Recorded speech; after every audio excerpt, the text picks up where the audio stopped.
వైసీపీలో ఉన్న ఒక దళిత నిన్నటి వరకు మాల మహానాడు ఉద్యమానికి నేతృత్వం వహించిన ఈ ప్రకాశం జిల్లాకు సంబంధించిన జూపుడి ప్రవోకర్ అనే ఒక సోదరుడు ఒక దిగజారుడు స్టేట్మెంట్ ఇవ్వడం మేము చూసి బాధపడ్డాం. అది డాక్టర్ అంబేద్కర్ పేరుతో ఉండబడే విద్యా దీవెన పథకం ఏదైతే ఉన్నదో విదేశీ, ఆ పథకానికి డాక్టర్ బాబాసాహెబ్ అంబేద్కర్ పేరు తీసేసి జగన్మోహన్ గారి పేరు పెట్టుకున్నా మాకు అభ్యంతరం లేదని చెప్పి మాట్లాడడం, మాకు డబ్బులు ఇస్తే ఆయన ఏ నిర్ణయం తీసుకున్నా సమర్థిస్తామని మాట్లాడడం అనేది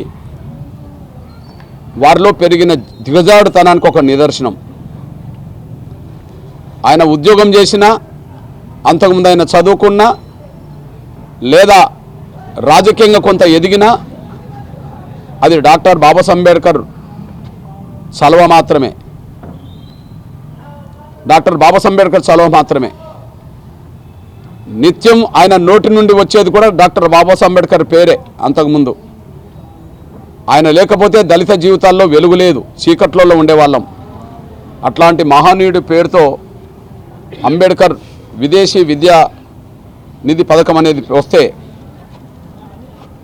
జగన్మోహన్ రెడ్డి గారు ఏదో తన వ్యాపారం నుండి వచ్చిన డబ్బులు ఏదో మా దళిత వర్గాల విద్యార్థులకు ఇస్తున్నట్టుగా, లేదా వాళ్ళ పరిశ్రమ నుండి వచ్చిన ఆదాయంతో మాకేదో ఇచ్చినట్టుగా అంబేద్కర్ పేరు తొలగించి ఆయన సొంత పేరు పెట్టుకునే విధంగా ముందుకు రావడం అనేది అది ఎంత అంబేద్కర్ను మా దళిత సమాజంను అవమానించడో అది రుజువు అవుతుంది.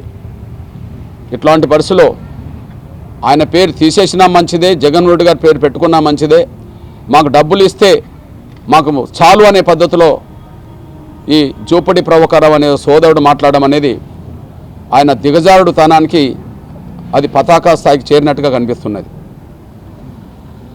ఒకసారి దిగజారుడు మొదలవుతే ఎక్కడికైనా దిగజారుతారు. ఒకసారి దిగజారుడు మొదలవుతే ఆ దిగజారుడు అనేదిగా దానికి అంతే ఉండదు. ఇప్పుడు జూపుడి ప్రవోకర్ స్టేట్మెంట్ కూడా దిగజారుడుతనానికి అది పరాకాష్ఠగా మేము చూస్తున్నాం.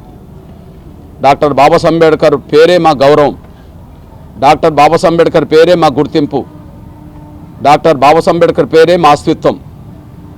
ఆయన పేరుకు, ఆయన గౌరవానికి, ఆయన అస్తిత్వానికి ప్రమాదం ఏ రూపంగా వచ్చినా అది ఉమ్మడిగా మా దళిత ప్రయోజనాలకు అది విఘాతంగానే మేము భావిస్తాం.